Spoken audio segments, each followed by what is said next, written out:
It is my honor to welcome you to the Bring Our War Dollars Home March and Rallies. This action is part of nationally coordinated local anti-war demonstrations happening in cities all over the country this weekend. These actions were called by UNAC, the United National Anti-War Committee, to mark the 10-year anniversary of the war in Afghanistan. Let me start by giving a quick summary of what a group of Hartford area peace activists accomplished over the last year in the Bring Our War Dollars Home campaign, and then I'll try to take a step back and put today's action into the context of the bigger picture. Last year, inspired by the Bring Our War Dollar Home resolution that was passed in Maine, the first one in the country, we decided to launch a campaign to pass a resolution in Hartford City Council.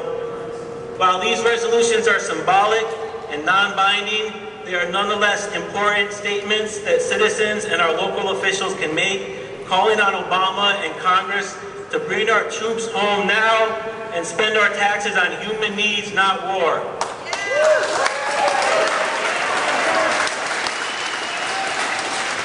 In the Vietnam era, similar resolutions were passed and spread like wildfire throughout the country, proving to be a powerful tactic. Despite facing some resistance, through community outreach and mobilization, we were successful in getting the resolution passed on March 28th. Hartford became the first capital to pass such a resolution.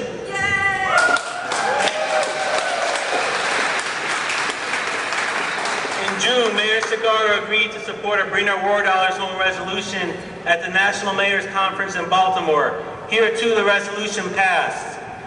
When UNAC put out the call for nationally coordinated local actions, it was only natural for Connecticut United for Peace to rally behind the slogan, Bring Our War Dollars Home, and organize this demonstration.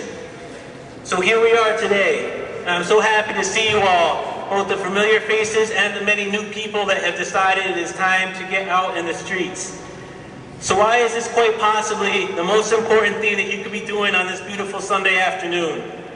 What is it about this moment in history that makes this struggle such a crucial struggle to be part of? It's important to recognize that over the last 10 years, we have crossed into a new era of warfare. We now live in a time where never-ending wars are occurring that can and will happen in virtually every corner of the world.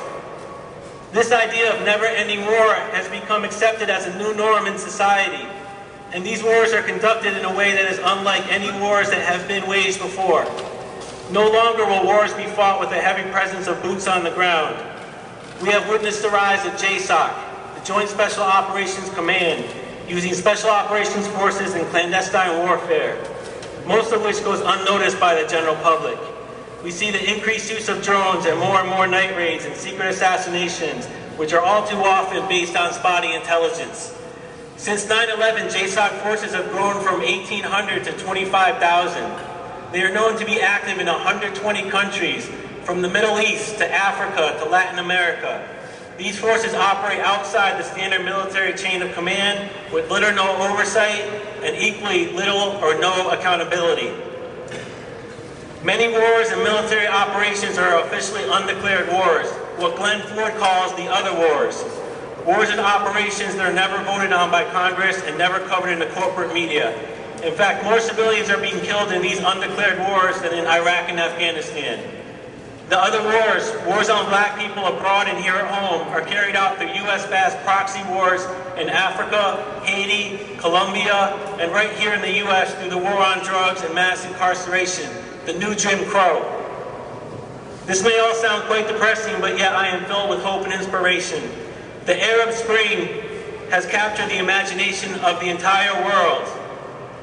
No one could have predicted that in a matter of weeks, the masses would rise up and oust Presidents Ben Ali and Mubarak in Tunisia and Egypt. Give it up for our Arab brothers and sisters in the struggle.